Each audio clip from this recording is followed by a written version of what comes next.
en la actividad 1 de la tarea final de la tercera evaluación nos piden estudiar una función racional, en concreto nos piden estudiar el límite de la función en 2 puntos y también el límite en más infinito y menos infinito.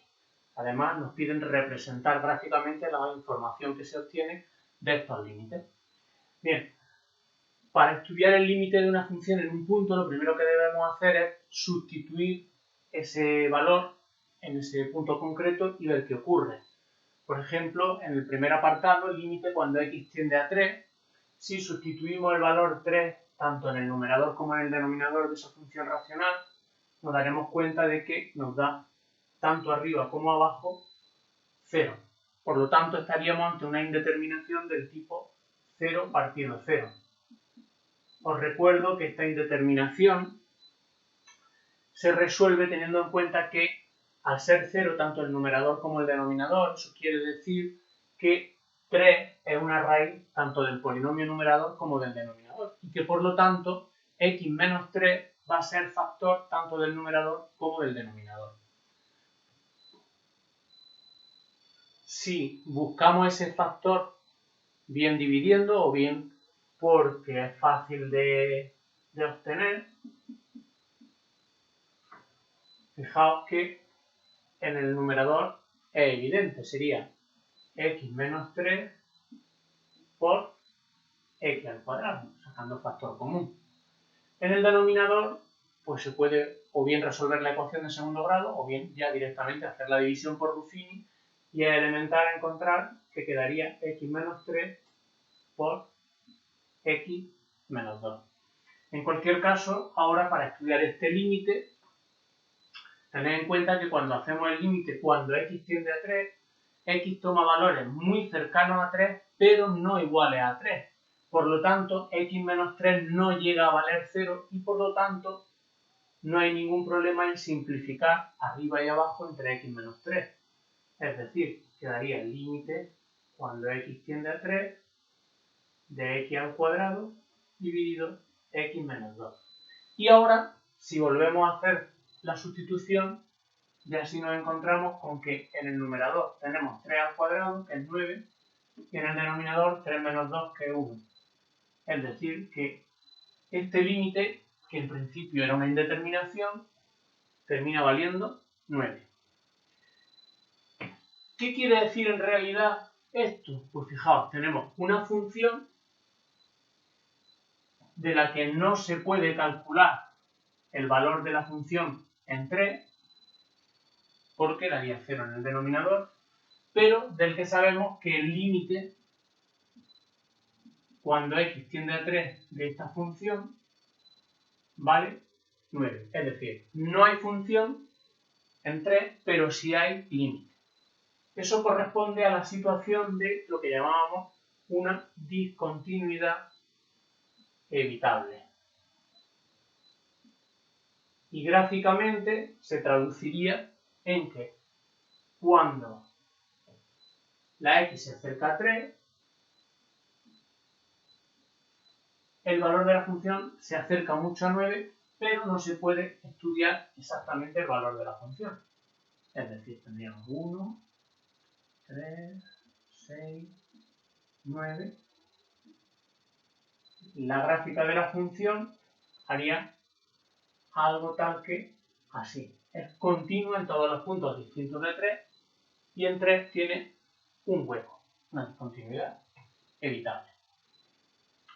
Bien, vamos a hacer lo mismo con el apartado B. En este caso nos piden estudiar el límite en 2 de la función. De nuevo, si hacemos la sustitución del valor 2 en la expresión de la función, veremos que arriba nos da 2 elevado a 3, que es 8, menos 3 por 2 elevado a 2, que es 4, 3 por 4 es 12, menos 12, y abajo, si sustituimos por 2, veremos que llegamos al valor 0, es decir, menos 4 partido 0.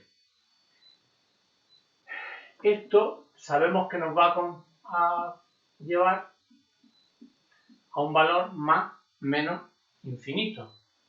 Y, por lo tanto, lo que sabemos es que en x igual a 2, la función tiene una discontinuidad de salto infinito y que x igual a 2 es una asíntota vertical de la función. Lo único que nos quedaría por ver, a efectos de representar gráficamente la información, es qué ocurre a la derecha y a la izquierda del 2, porque pueden ocurrir muchas cosas, puede que se vaya más infinito en un sitio y a menos infinito en el otro, o recíprocamente. Entonces, para ver eso, podríamos hacerlo de varias maneras. Una opción sería, si trabajáramos con esta factorización, pues ver qué ocurre cuando x toma valores próximos a 2, pero distintos a 2, en un caso mayores, en otro caso menores, o bien, con la técnica habitual, darle valores un poco más grandes que 2 y un poco más pequeños que 2 y ver qué ocurre, que suele ser lo más sencillo.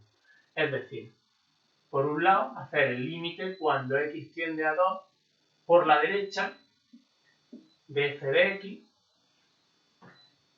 veríamos que, es decir, esto quiere decir valores cercanos a 2 y un poco mayores que 2, tales como 2,1, 2,01.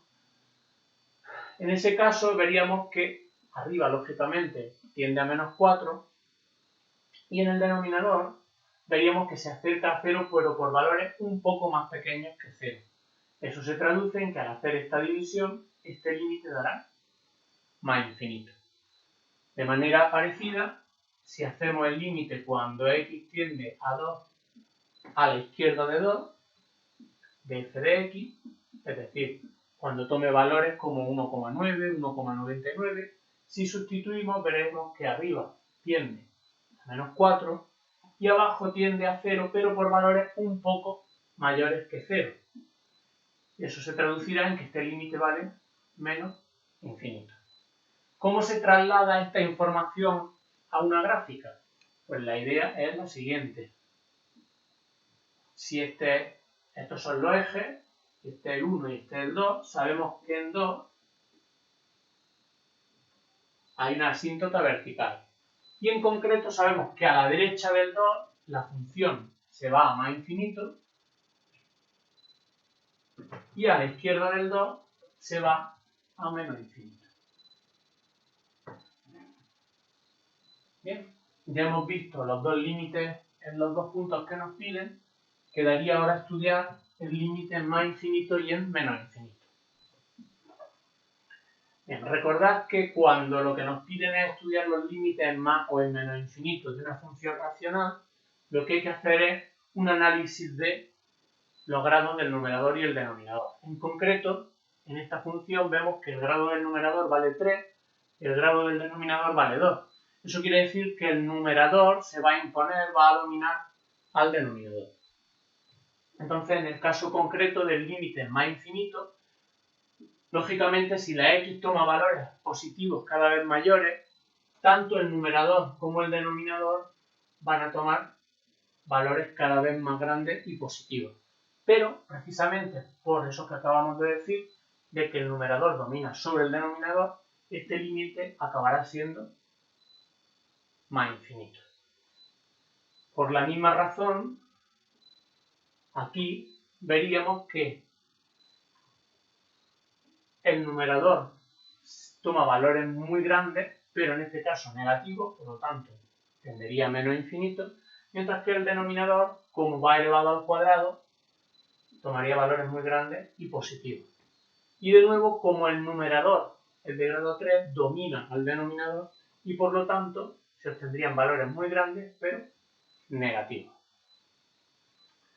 Bien, ¿esto en qué se traduce? Pues se traduciría en que cuando x tiende a más infinito, la función se dispara hacia más infinito y que cuando x tiende a menos infinito, la función se dispara hacia menos infinito. De hecho, podríamos afinar un poco más nuestro análisis y darnos cuenta de que precisamente por haber aquí grado 3 y aquí haber grado 2, es decir, la diferencia de grado es solamente 1, recordad que eso significaba que en realidad esta función lo que tiene es una asíntota oblicua, una recta oblicua hacia la que se acerca mucho tanto por aquí como por aquí.